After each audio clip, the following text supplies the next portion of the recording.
जय जय रघुवीर समर्थ श्रीराम समर्थ अवधूत चिंतन श्री गुरुदेव दत्त समर्थ सांगतात एका गावात एक ब्राह्मण गरीब राहायचा. तो प्रतिदिवस ब्रह्ममुहूर्तावर उठून जलाने अभिषेक करायचा. पूजा करून तो भिक्षा मागायचा. त्याला दान व भिक्षा मिळायची. त्याच्यातच तो त्याचा निवारण करायचा. तो ब्राह्मण दयाळू होता. कोण गरीब दिसला तो त्याची यथाशक्ती सेवा आणि मदतही करायचा. ब्राह्मणाचा हा दयाळू स्वभाव बघताच त्याची पत्नी त्याच्यावर खूप चिडायची. पण मग त्याची देवावरची भक्ती पाहून पुन्हा त्याच्यावर प्रेम करायची. तिची गरज भागवायला ती दुसऱ्या घरांची साफसफाई करायची. मंदिरातून दान दक्षिणा कमी यायला लागल्यामुळे त्यामुळे ब्राह्मणाची परिस्थिती बिकट होऊ लागली.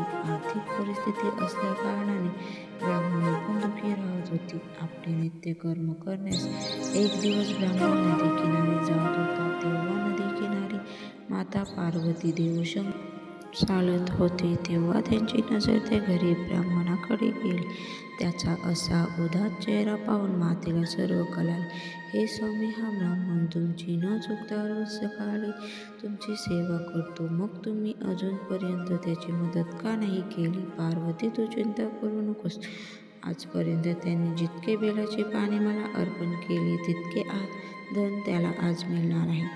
प्रभू आणि मातेचे बोलणे एका व्यक्तीने ऐकले. जर बेलाची पाने इतकी अर्पण केल्याने ब्राह्मणाला एवढा श्रीमंत होऊ शकतो तर मी का नाही होऊ शकत? एक दिवस तो व्यक्ती त्या ब्राह्मणाच्या घरी गेला आणि ब्राह्मणाला म्हणाला, आजपर्यंत तू जितकी बेलाची पाने शंकराला अर्पण केले तितकी तू मला दे.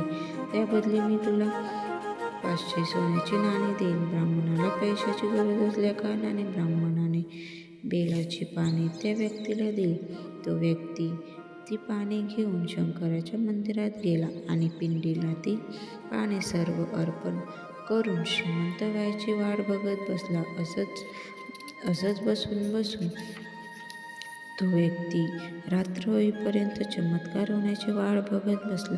बघता बघता सकाळसुद्धा झाली पण चमत्कार काही होत नाही. त्या व्यक्तीला खूप राग आला. शिवलिंगाला बाहेर काढण्यासाठी हात लावताच त्याचे दोन्ही हात शिवलिंगालाच चिपकून राहिले. त्यांनी त्याचे दोन्ही हात सोडवण्याचे खूप प्रयत्न केले. त्यांनी शिवलिंगाची माफीसुद्धा मागितली. तेव्हा शंकर महादेव तिथे प्रकट झाले आणि त्या व्यक्तीला म्हणाले, तू ज्या ब्राह्मणाकडून बेलाची पाने आणली त्याला तू 500 सोन्याची नाणी अजून दे, मगच तुझे हात मोकळे होतील.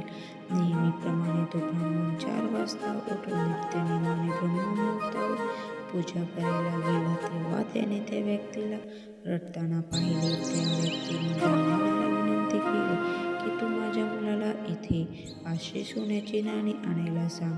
त्या व्यक्तीचा मुलगा तिथे नाणी घेऊन आला आणि ती त्याने त्या ब्राह्मणाला दिली. त्या क्षणी त्या व्यक्तीचे शिवलिंगाला चिपकलेले हात मोकळे झाले